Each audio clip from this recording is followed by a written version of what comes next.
듣고 계신 인사를 쓰고 계시는지. 좀 반갑습니다. 저는 파라과이 선교사 이창환입니다.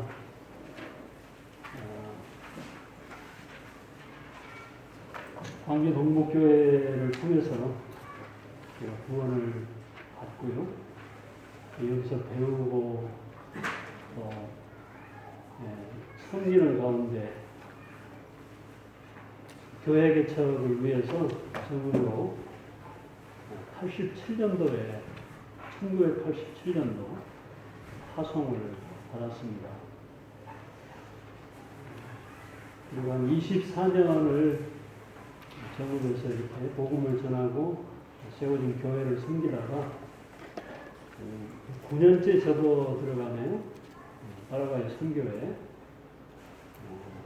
헌신할 수 있도록 지금까지 선교에 헌신하는 가운데 잠시 이렇게 방문을 하게 됐습니다. 목적이 있어서요. 지금 파라과이는 완전히 24시간 통행 금지령이 내려 있답니다. 약국과 병원과 슈퍼마켓을 제외하고는 제가 들은 정보로는 다 문을 철시하고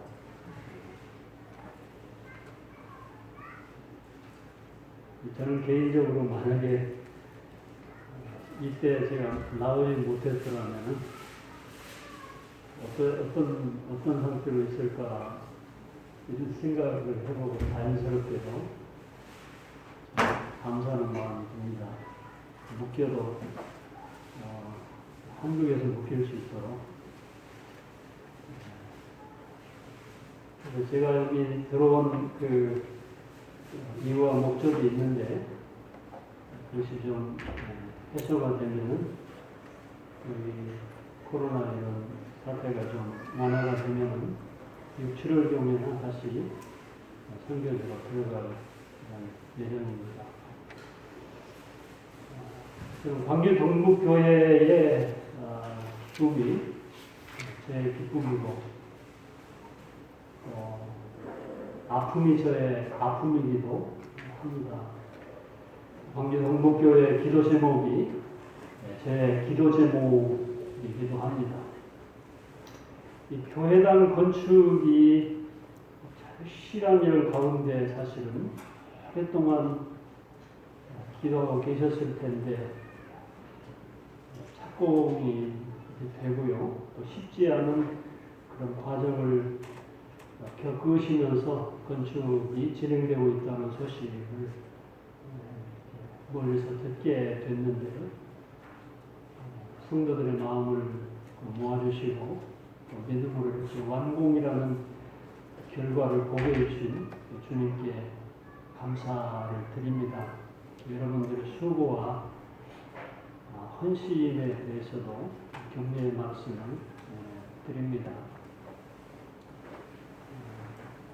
건축을 해나가는 가운데 현실적으로 필요한 것이 뭐니 해도 머리였잖아요. 근데 그 돈이 어떤 길바닥에서 죽거나 어떤 로또에 당첨이 된 돈들이 아니었습니다. 그렇죠? 풍족하지 못한 가운데서 드려진 여러분들의 헌신으로 되어졌기 때문에 힘들기는 그 과정 속에 하셨을 것입니다만 더욱 소중하게 여겨지지 않을까 하는 생각이 듭니다. 우리의 구원도 하나님의 독생자이신 우리 주 예수 그리스도의 희생을 통해서 얻어진 것이기 때문에 더욱 참으로도 소중합니다. 그리고 한 사람이 구원받기까지 사람들의 힘으로는 절대 불가능한 일인데 쉽지 않은 일은 그것을 우리가 경험하게 되면서 정말 성도가 그만큼 존귀하다 하는 사실도 느끼게 되지요. 사도 바울이 선교 여행을 다니면서도 그의 필요를 하나님께서 어떤 하늘에서 떨어뜨려 주거나 땅에서 솟아나게 하셔서 사용하지는 않았습니다. 바울 사도가 감옥에 있으면서 이제 서신을 예배소라든가 빌립보라든가 골로새라든가 디모데에게 이렇게 편지를 옥중에서 써서 이렇게 보내기도 했는데 특별히 마케도니아 빌립보 교회 성도들이 에바브로 디도를 통해서 보내준 것을 바꿔서 빌립보서 4장 18절에 보면은 이는 받으실 만한 향기로운 제물이요 하나님을 기쁘시게 하는 것이다 라고 이렇게 했습니다. 예배를 입으로 드리는 예배, 또 몸으로 드리는 예배, 또 물질로 드리는 예배, 이 세 가지로 좀 나눠서 볼 수 있는데요.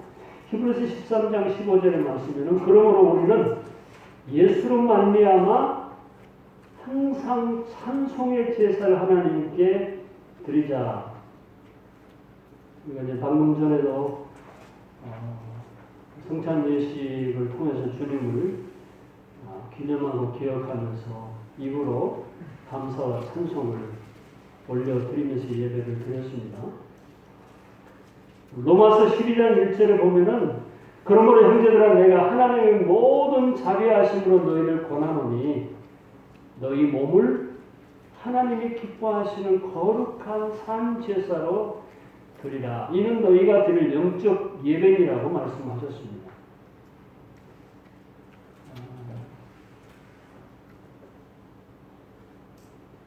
우리의 삶 속에서 복음에 합당한 이런 생활을 통해서 우리도 한 주간 계속해서 예배를 드리게 되겠지요.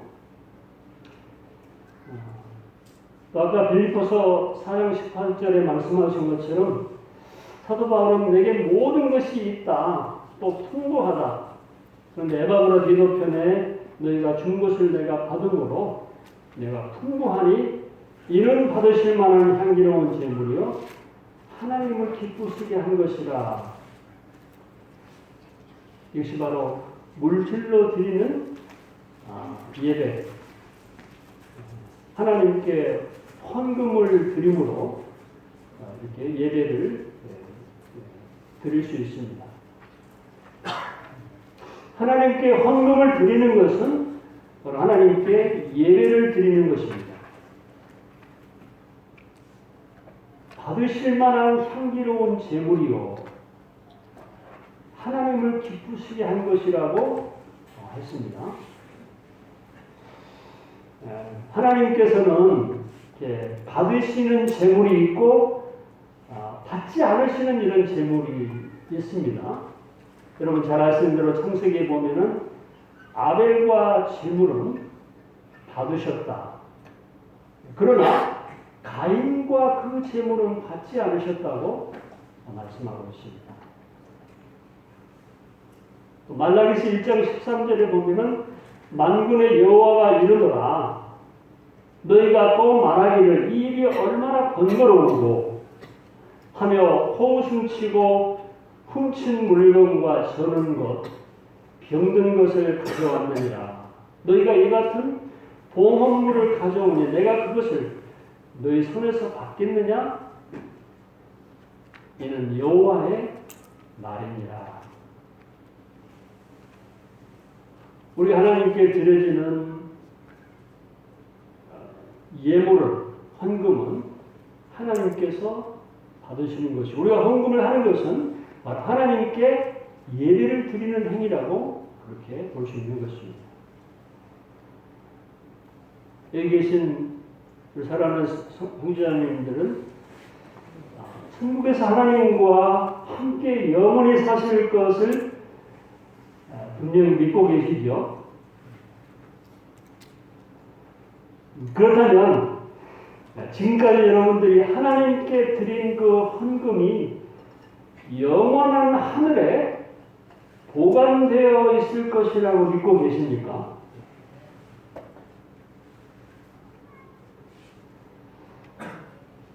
서신서에 또 보면은 헌금하는 것은 심는 것이라 이렇게 말씀하고 있습니다. 적게 심으면 적게 거두는 것이고, 많이 심으면 많이 거두는 것이고, 심지 않으면 아무것도 거둘 수가 없습니다. 우리들이, 저도 이제 과거에 주님을 섬겨가면서 이렇게 헌금을 드릴 때 혹시 내 마음속에 예배를 드리는 이런 심정으로 헌금을 드렸는가를 생각해 보기도 합니다. 그리고 그것이 하늘에, 영원한 하늘에 보관되어 있을 것이다. 이런 믿음을 가지고 제가 이제 헌금을 드렸는가도 살펴보게 됩니다. 어떤 형제는 그런 간증을 제가 들은 적이 있는데, 하나님께 헌금을 드릴 때 집에서 준비할 때 자기만이 갖고 있는 수첩이 있대요. 오늘 주일 8며칠 얼마 돼가지고 자기가 이제 통장을 스스로 만들어가지고 적어놓고서 헌금을 드려온다는 얘기를 들었어요. 그러니까 그분은 하나님 나라에 저축을 하는 일을 심정으로 헌금을 하고 있다고 하는 것입니다. 혹시 여러분들 그런 마음으로 헌금을 하시는지 모르겠어요. 어떻게 보면은 교회가 재정이 필요하니까 기부하는 마음으로 없이 헌금을 하시지는 않으셔요. 필요하니까 그 필요를 따라서 내가 좀 거기에 보탠다는 이런 마음으로 헌금을 하지는 않으시겠지. 그렇지요? 그런데 실제로 우리들이 하나님 앞에 드릴 때 예배를 드리는 이런 믿음으로, 그런 마음으로 헌금을 하셔야 되는 것입니다. 또 제가 기억하기로는 일본의 참 형제였는데, 그 형제가 헌금을 이렇게 집에서 준비할 때 가장 새 돈으로, 그것도 좀 구부러져 있으면 다리 위로 다려가지고 봉투에 넣어서 헌금을 한다는 그런 얘기를 제가 들은 적이 있어요. 마태복음 6장 9절 말씀으로 한번 열어보겠습니다.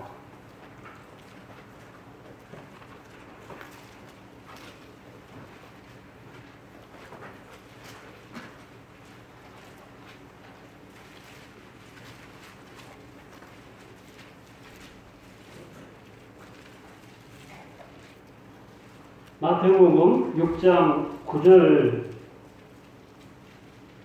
죄송합니다. 19절입니다. 19절과 20절, 21절까지 말씀 제가 읽겠습니다. 너희를 위하여 보물을 땅에 쌓아두지 말라. 거기는 좀과 동록이 패하며 도둑이 구멍을 뚫고 도둑질하느니라. 오직 너희를 위하여 보물을 하늘에 쌓아두라.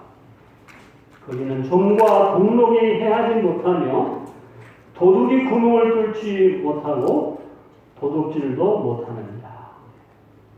내 보물이 있는 곳에는 내 마음도 있느니라. 아멘. 이 말씀은 우리 주 예수 그리스도께서 친히 하신 말씀입니다. 그리스도의 말씀은 결코 빈말이 없습니다. 그리스도의 말씀은 소멸되지 않는 말씀이고 생명력이 있는 이런 말씀이고 진리의 말씀이고 우리들의 마음속에 새겨두고 실행함으로써 실제로 그 말씀을 경험할 수 있는 이런 능력의 말씀이 되는 것입니다. 마가복음 13장 31절에 보면 천지는 없어지겠으나 내 말은 없어지지 아니하리라. 누가복음 4장 22절에 그 입으로 나오는 바 은혜로운 말이라 그랬습니다. 누가복음 4장 32절에 보면 그 말씀이 권세가 있음이니라. 요한복음 6장 63절에는 내가 너희에게 이런 말을 영이요 생명이라고 했습니다. 예수님은 말씀으로 죽은 사람을 살려내시는 또 사람의 힘으로 고칠 수 없는 불치의 병을 말씀으로 낫게 하시고 무화과 나무를 말리시고 파도를 잠잠케 하시는 놀라운 말씀입니다. 여기서 19절에 주님이 친히 하신 말씀 중에 첫 번째 보게 되면은 너희를 위하여라고 하는 말씀에 좀 주목을 해볼 필요가 있는데요. 주님은 우리에게 말씀하실 때 주님 자신을 위해서 말씀하신 것이 아니고 하나님을 위해서 말씀하신 것이 아니고 어떤 다른 사람이나 예 말씀하신 것이 아니고 너희를 위해서라고 말씀하셨습니다. 너희를 위해서. 결국 주님의 말씀은 우리 자신들을 위한 이런 말씀이라고 하는 사실을 우리가 기억해 볼 필요가 있습니다. 성경 전체의 모든 말씀은 우리에게 하신 말씀인데 우리를 위해서 하시는 말씀이라고 하는 것입니다.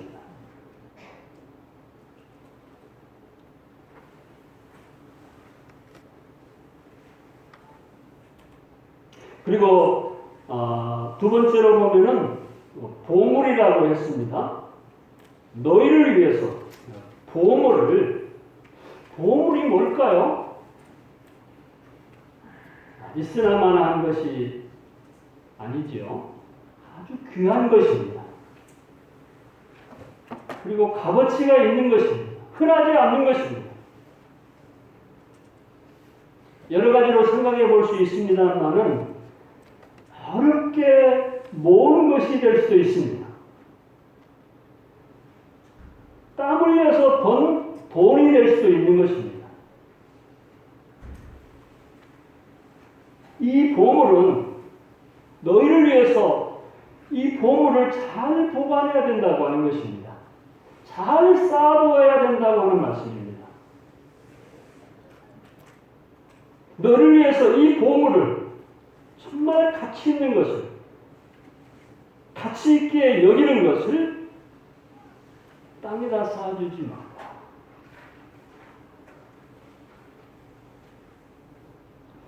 파라과이의 교민 가운데 한 성도들에게 그런 얘기를 들었어요. 자기가 한참 처음에 이민을 가지고 돈을 많이 벌 때 돈이 어마어마하게 벌려가지고 은행에다 두면은 은행을 유치를 못하니까 비닐에다가 싸가지고 장문 뒤에다가 막 던져놨다가 저녁에 오면 던져놓고 계속 돈만 벌고 또 이렇게 벌어가지고 막 벌리면 비닐에다 넣어서 또 장문 뒤에다 이렇게 넣어놨는데 한참 후에 이제 돈을 꺼내보니까 비닐에서 돈이 썩어 있더래요. 실제로 그런 경험을 했던 얘기를 제가 들었거든요. 전기가 이제 들어오기 그 전자제품을 팔았던 이런 사람이었는데 전기가 그 가설이 되는 그 지역을 다니면서 계속 이제 뭐 전기 제품을 판 거예요. 더운 나라이기 때문에 냉장고라든가 이런 걸 팔아서 돈이 어마어마하게 벌린 거죠.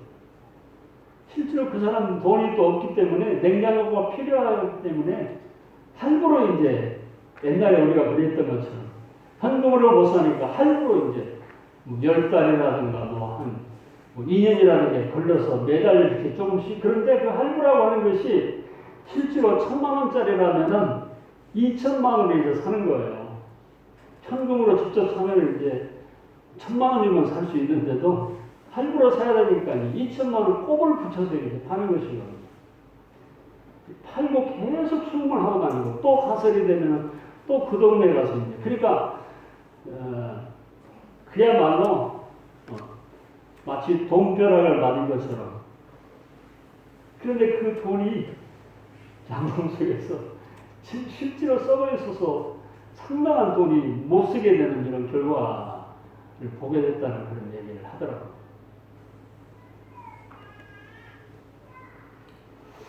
제가 정읍에서도 어떤 분들, 노성도님들 가운데 함께 버려서 이렇게 움켜쥐고 계시다가 돌아가시니까요. 평소에 살아있을 때는 거의 제 눈으로 찾아오는 적도 없는 일 자식들이 돌아가실 때 장례식 때 와가지고 장례식을 치르고 나서 다 집어먹어 버리더라고요. 저는 그런 경우를 통해서도 제가 받은 교훈이 많습니다.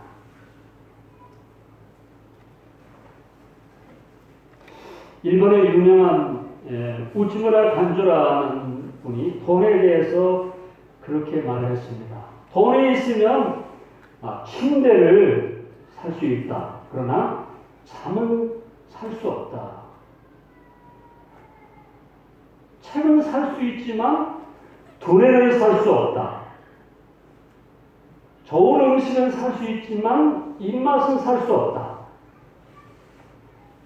장식품은 살 수 있지만 미는 살 수 없다. 약은 살 수 있지만 건강을 살 수 없다. 사치스러운 생활은 살 수 있지만 교양을 살 수 없는 것이고, 유흥은 살 수 있지만 행복은 살 수 없다. 어떤 좋은 모양의 십자가는 살 수 있지만 구원을 살 수 없는 것이고, 돈이 있으면 어떤 종교의 멋진 사원을 지을 수는 있지만 하나님 나라는 불가능하다, 이렇게 말했습니다. 자, 너희를 위해서 보물을, 귀한 것을, 값어치 있는 것을 잘 보관해야 되는데 땅에다가 보관하지 말라고 하는 것입니다. 이거는 저희들이 생각해 보십시오. 제가 이제 64세가 됐어요. 이원재님 70이 언제 넘으시는지 모르겠어. 옛날에 제가 처음 뵀을 때 30대였을 겁니다. 여러분 보세요. 이형제는 아내 되시죠? 아까 이한정 둘이서 화장실에서 흰머리가 많이 나고 그러시던데 순간이에요. 이 땅에서 천년만년 살지 않습니다.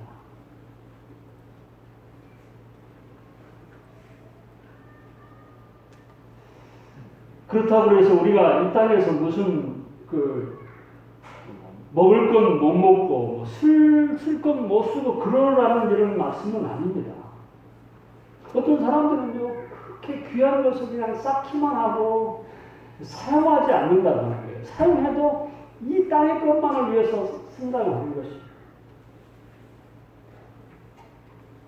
그런데 보관을 잘해야 되는데 하늘에 보관하라는 거예요. 하늘에 쌓으라는 것입니다.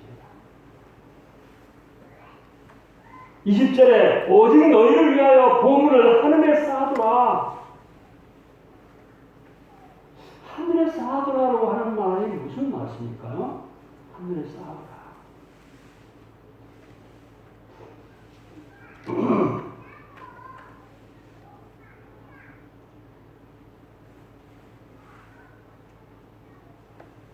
고로새 3장 2절에 보면은 위의 것을 생각하라고 말씀하셨습니다. 땅의 것을 생각하지 말라.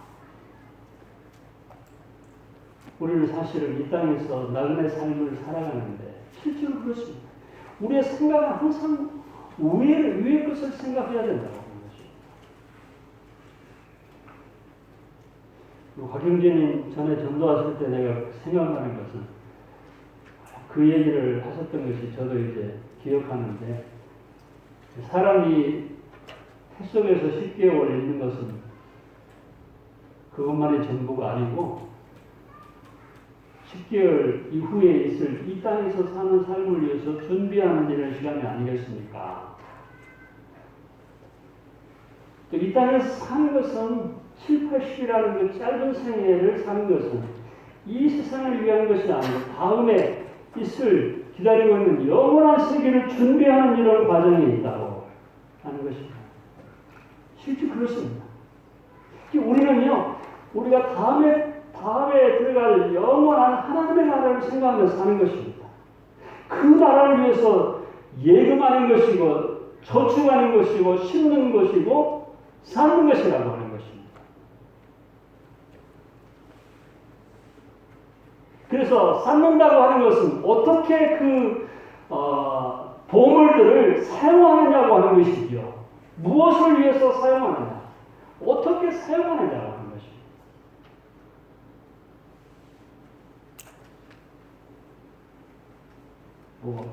천국이라는 은행이 있습니까? 거기다 예금을 어떻게 하겠어요? 하나님께서 기뻐하시는 그 일에 사용한다고 하는 것입니다. 저는 근간에 금리가 떨어졌다는 소식이 굉장히 반가워요. 없는 사람들 대출 받아가지고 그 이자 부담스러운데 그 이자 부담 좀 덜어줄 수 있겠다 싶어서, 어떤 사람들은 또 금리가 떨어지면 돈이 많은 사람들은 이제 참 그 원장겠지요. 은행에 넣어봐야 뭐 이자도 안 나오고.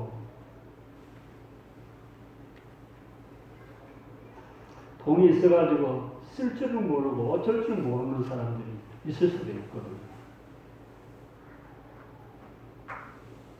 쌓는다고 하는 것은 사용한다는 것입니다. 쓴다고 하는 것입니다. 돈을 사실 버는 것이 또 중요하지만 더 중요한 것은 그 보물을, 그 돈을 어떻게, 어떤 곳에 사용하느냐가 더 중요하다고 하는 것입니다. 정말 값지게 하나님이 기뻐하시는 남을 만한 곳에 그 돈을 사용해야 된다고 하는 것입니다.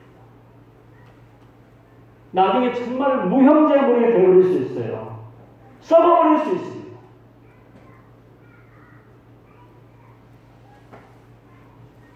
돈이라고 하는 것은 벌기를 왜 법니까? 쓰기 위해서 버는 거 아니겠어요? 그냥 이 땅에다가, 은행에다가 저축만 하기 위해서 버는 게 아니지 않습니까? 왜 법니까? 쓰려고 버는 것이거든요. 잘 써야 되는 것입니다. 의미 있는 곳에 써야 되는 것입니다.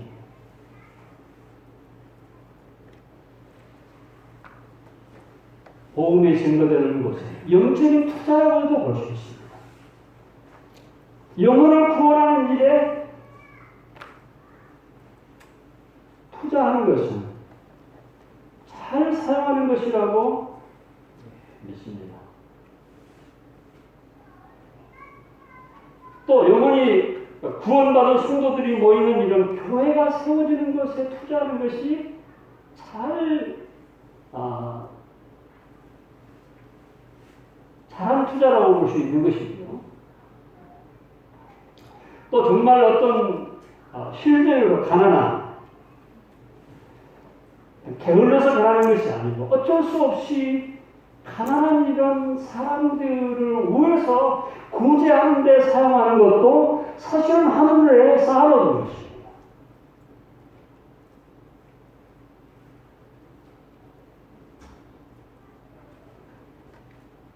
주님께서 원하시는, 말씀하시는 어떤 부모를 공경하는 이런 것을 위해서도 사는 것도 하늘에 쌓는 것이라고 볼 수 있습니다.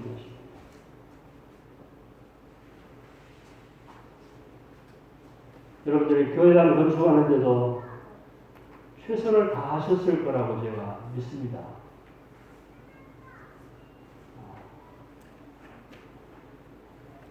그것이 저축되어 있다고 생각은 안 하실 수도 있어요.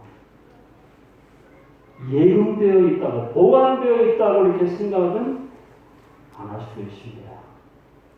혹시라도 잘못하면 그것이 버려져 버린 것처럼, 없어져 버린 것처럼, 날아가 버린 것처럼 이렇게 생각할 수도 있습니다. No, 그렇지 않습니다. 성경은 분명히 심어진 것이라고 말씀하시고 신령한 것에 투자된 것이라고 말씀하시고 예금되어진 것이고 사해져 있다고 하는 사실을 우리가 다시 한번 기억할 수 있으면 좋겠습니다. 존 워너메이커라고 하는 최초로 백화점을 만든 백화점 왕이라고 잘 알려진 그리스도인들 여러분들 아마 들어서 아실 수도 있습니다만 그는 어려서 기도하기를 하나님 제가 이 세상에서 가장 헌금을 많이 하는 사람이 되게 해주십시오. 이렇게 기도를 드렸대요. 참 지혜로운 기도잖아요. 부자가 되더라도 그렇게 안 하고 헌금을 제일 많이 하는 사람. 근데 어렸을 때 그런 마음을 갖고 있다가 언젠가 벽돌 공장에 이렇게 취직을 해서 일을 하면서 월급을 벽돌로 받아가지고 교회당을 짓는 일에 이제 사용을 했다는, 헌신을 했다고 하는. 실제로 그의 생애 속에서 사실은 떼부자가 됐습니다. 가끔 이제 드라이브를 하다 보면 이제 좀 적적할 때 이제 라디오를 틀게 되면 기독교 방송을 이제 극동방송인가 틀게 되잖아요. 그럼 찬송가도 듣고 설교도 때로는 듣고 때로는 이제 간증도 듣는 이런 시간들. 제가 어느 우연찮게 라디오를 틀었는데 어느 교회 집사라고 그러더라고요. 근데 그 집사가 하나님께 기도를 드리고 하나님 한 달에 1,000만 원 11조 할 수 있도록 해주십시오. 이렇게 이제 기도를 했다는 거예요. 그러면 이제 한 달에 11조라는 겁니까? 1,000만 원이면 1억이잖아요. 그런가요? 그런데 실제로 자기가 현재 월 수입이 1억이 되어 있다는 것입니다. 그러니까 1억 벌게 해주십시오. 이렇게 이제 기도한 게 아니고 11조를 1,000만 원 하게 해주십시오.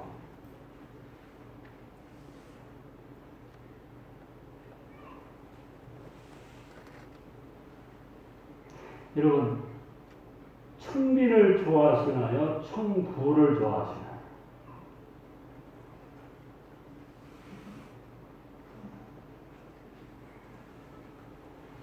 저는 천빈을 별로 좋아하지 않습니다. 성경은 부자들에 대해서요, 좀 부정적인 시각으로 말씀하신 그런 말씀들이 더러 우리가 이제 우리 생각 속에 그랬는데 사실은 그 부자 자체가 문제는 없어요. 뭐가 문제입니까? 부한 것 자체가 문제가 아니고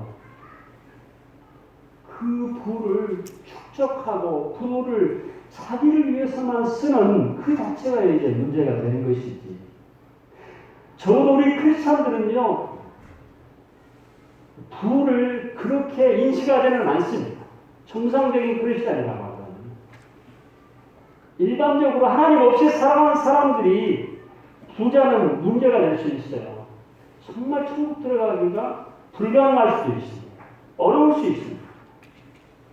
그런데 크리스찬들은 정상적인 크리스찬들 마음속에 하나님께서 불을 허락하실지라도 적어도 그 사람들의 의식과는 다른 의식을 가지고 있거든요. 그 사람들은 부자가 돼도 괜찮습니다. 부자가 돼야 돼요. 그렇게 기도할 필요도 있습니다. 우리가 사실은 좀 인간적인 생각인지 모르는데 뭔가를 해보려고 해도 이 재정적인 문제가 항상 문제가 돼요.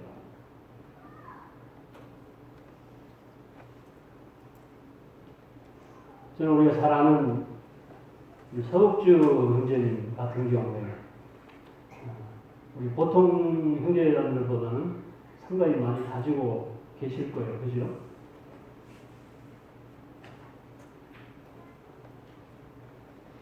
그런데 그분이 그런 주님이 허락하신 이런 어떤 부를 그래도 좀 나눌 줄 아는 분이잖아요. 성도들을 위해서도 그렇고. 저는 우리와 같은 이런 믿음의 형제들 가운데 그런 의사가 있다는 게 참 감사합니다.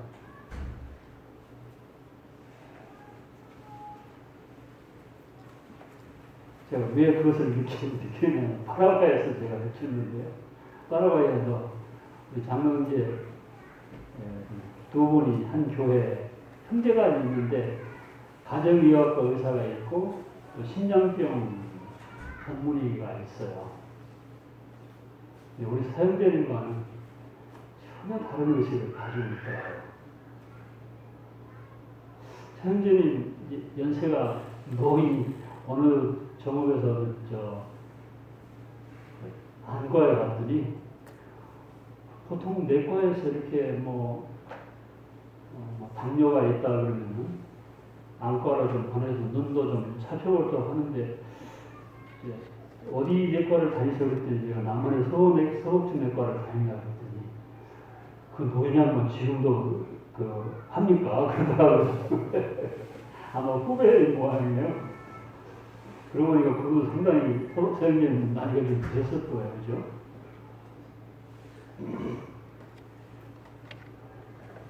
근데 이제 저희들이 선교하러 이렇게 여러 지역을 막 다니고 그러니까 한 형제님이 침례교 선교사들이 세운 병원에 이제 심장 전문의 의사인데요. 오늘 그 형제를 통해서 저희들한테 이제 이야기를 해오기를 아니 선교사님 부부가 더위에 여러 지역을 다니면서 고생을 많이 하는데 건강도 좀 생각하셔야 되지 않냐. 그래서 언제 병원에 한번 와서 진료를 좀 받도록 그렇게 좀 연락을 해달라고 이렇게 얘기를 해왔어요. 그래서 제들 생각에 고마운 마음이 들어서 시간을 가지고 한번 병원에 가서 이제 진찰을 받았어요. 진찰을 받았는데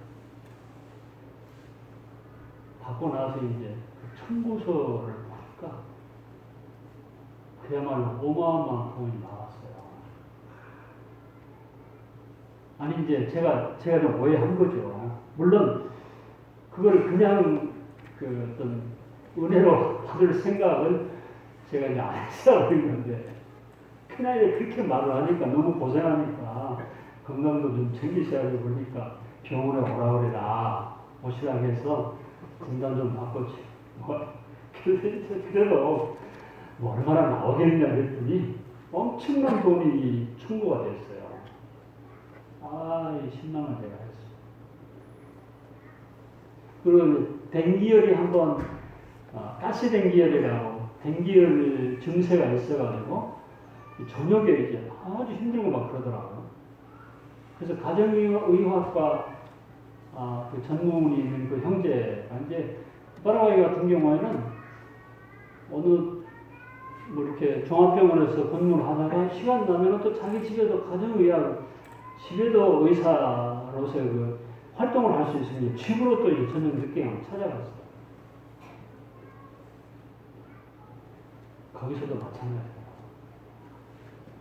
선교사가 형제가 댕기가 걸려가지고 피가 토할 정도는 아니지만 굉장히 힘들어서 이제 그래도 형제를 찾아갔는데 또 거기 갔다 나와서 제가 실망해서는 안 되는데 실망이 되더라고. 그래서 이제 우리 성경이 같은 분이 없다 그런 생각을 했어요.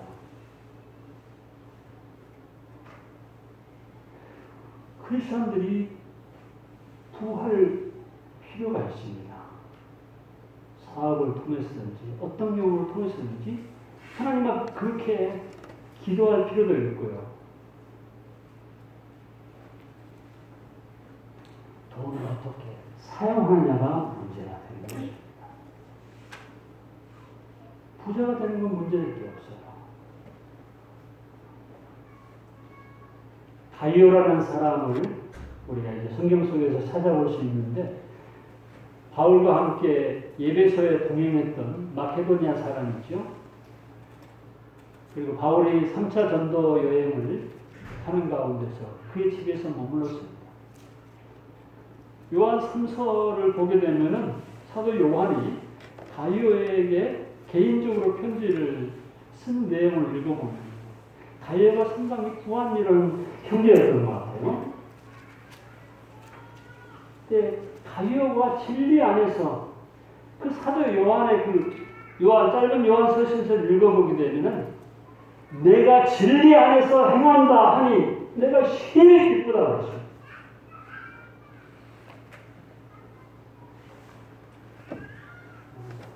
네가 정말 사랑하는 자야, 사랑하는 자라고 계속 말씀하고 있거든.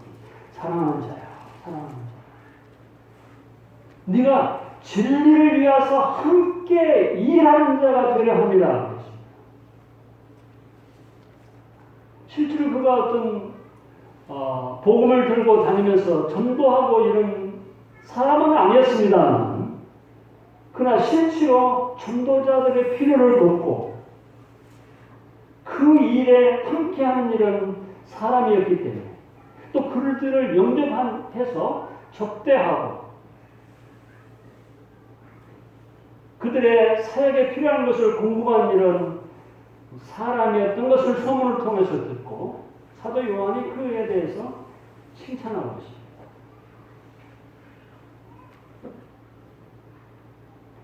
누가복음 12장에 보면은 어리석은 부자에 대해서 말씀해 주고 있습니다.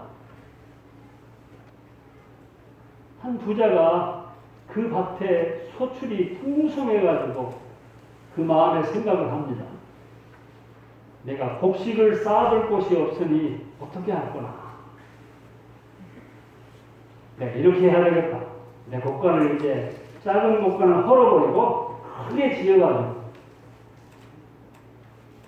내 모든 곡식과 물건을 거기에 이제 큰 곡간에다가 쌓아둬야 되겠다.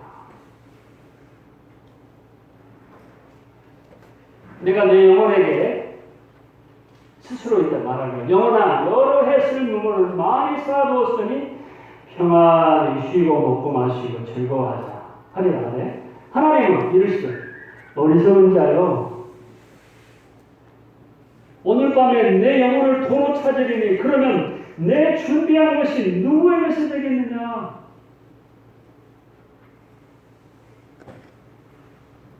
자기를 위하여 재물을 쌓아두고 하나님께 대하여 부여하지 못한 자가 이와 같으니라 말씀하고 있습니다. 부자인 것이 문제 아니고요. 자기를 위해서 재물을 쌓아두되 하나님께 대해서는 부여하지 못한.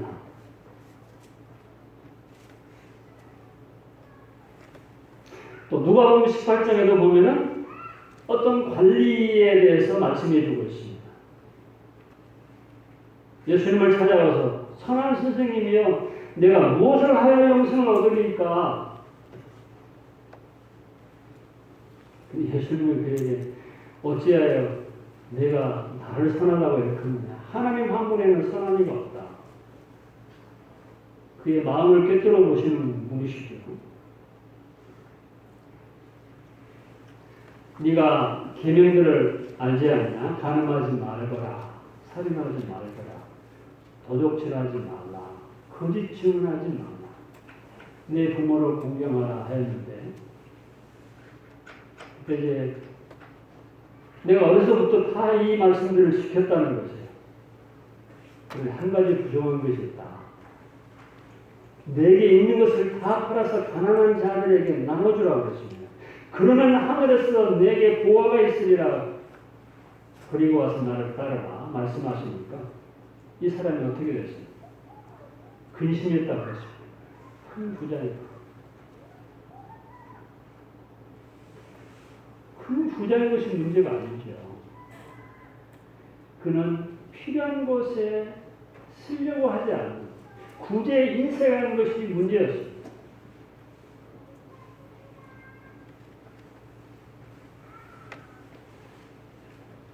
또 옳지 못한 청지기에 대해서 여러분 기억하시잖아요. 누가복음 16장에 보면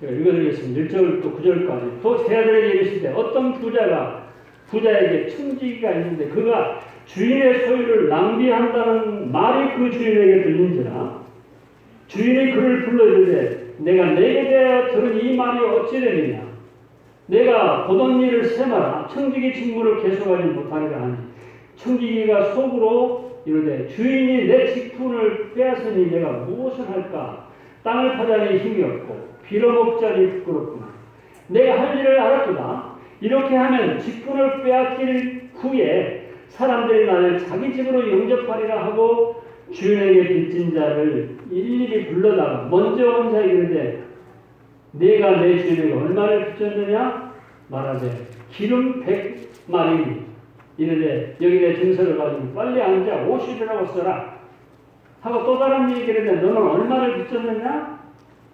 밀백석입니다 이르되 여기 내 증서를 가지고 80이라고 쓰라 하였는지라 주인이 이 옳지 않은 청지기가 이를 지혜 있게 하였으므로 칭찬하였으니 이 세대의 아들들이 자기 시대에 있어서는 빛의 아들들보다 더 지혜로웁니다.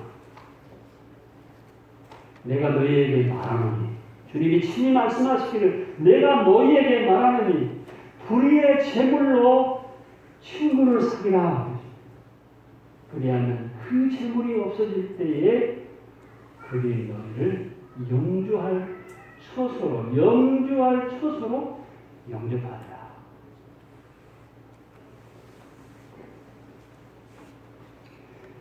사도 바울이 디모데에게 권면했습니다. 디모데전서 6장 17절 19절을 보면은 내가 이 세대에 부한 자를 명하여 마음을 높이지 말고 정함이 없는 채무로 소망을 두지 말고 오직 우리에게 모든 것을 후히 주사 누리게 하신 하나님께 두며 선을 행하고 선한 사업을 많이 하고 나눠주기를 좋아하며 너그러운 자가 되게 하라.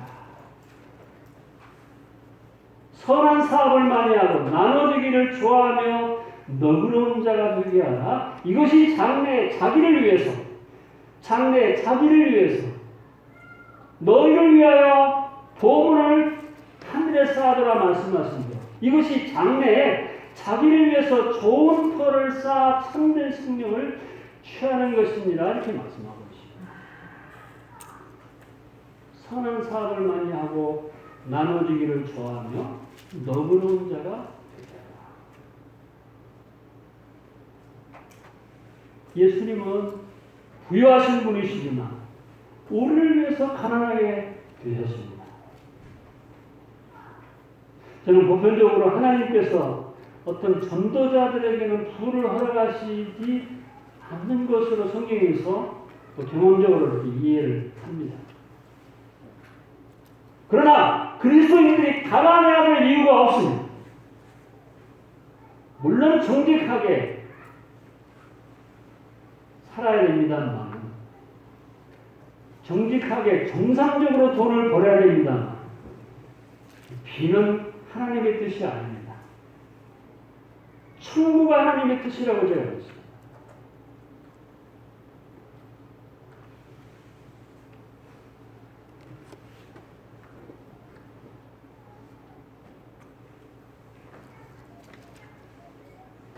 우리가 하나님이 허락하시는 보물들을 정말 잘 보관해야 할 필요가 있다고 하는 것, 여러분들이 오늘 시간에 기억해 주시길 바랍니다. 쌓는다고 하는 것은 쓰는 것인데, 사용하는 것인데, 정말 필요한 곳에, 영원히 남을 것에 사용해야 된다고 하는 것입니다. 우리가 이 땅에서 잠시 살아가는 사람들이기 때문에 그렇습니다. 움켜쥐고 있다가 휘주 쪽에 가게 불과한 쓰레기처럼 날아가 버리는, 이제 이런 보물이 돼서는 안 되는 것입니다.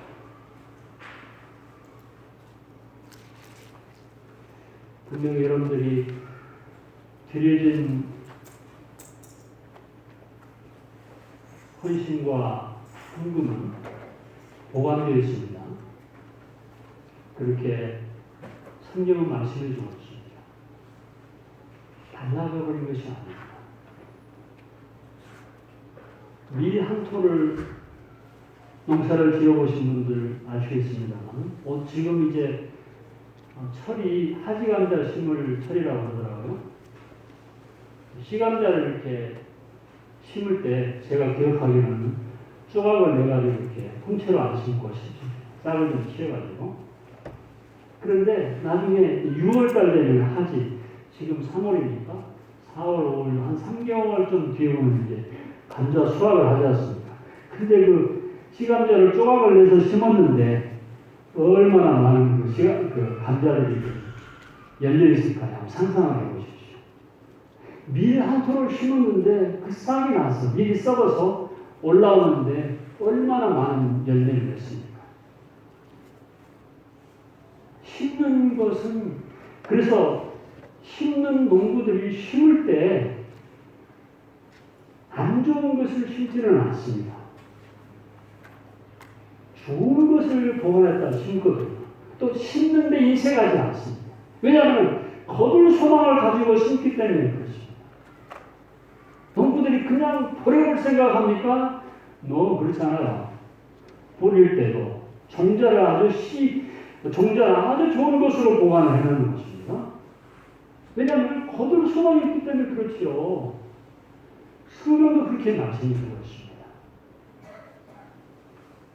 우리가 심는 것입니다. 예배드리는 것입니다. 좋은 것으로 심어야 되고 귀한 것으로 예배를 드리는 것입니다. 그것이 분명하게 말씀하시기를 싹을 내는 것입니다. 싹을 내서 열매를 거두는 것입니다.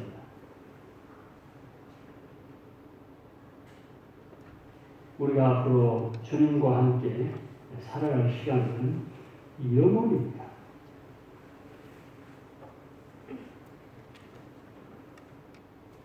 (70년) (80년) 사는 것, 젊은이들은 아직 이해가 안 되겠지만 건강해요. 모르겠어요. 몇 년 후에 저도 여러분들 앞에 보이지 않을 사람일 수도 있습니다. 길지 않습니다. 이 생에서 우리에게 주시는 보물들, 그것이 재물이든지 뭐든지 간에 귀하게 여긴 것들을 하나님이 기뻐하시는 일에 잘 써야 되는 것입니다. 넉넉하게. 농부가 좋은 것을 보관해놨다가 그것을 심고 뿌리는 것처럼, 가을에 거들고 소망을 생각하고 뿌리는 것처럼, 그 베풀 때도요, 사실은 베풀 때도 그렇고 헌금을 드릴 때도 그렇고 그 자세가 정말 중요하다고 생각합니다. 기부금을 기부하는 게 아닙니다. 뭐가 교회에 필요하니까 내가 좀 보태야 되겠다. 그런 생각을 하지 마십시오. 그거는 드리는 사람에 합당한 자세가 아닙니다. 우리 사실 헌금에 대한 이것이요, 잘 성경 안에서 정리가 되셔야 돼요.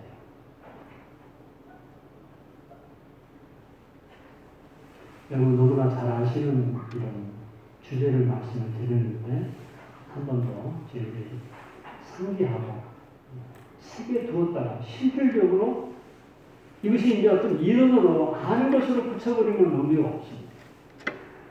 실질적으로 먼저 아는 것이 제대로 이해하는 것이 먼저 필요하고 두 번째로는 실제 우리 마음이 그렇게 악인적 감동이 돼야 돼요.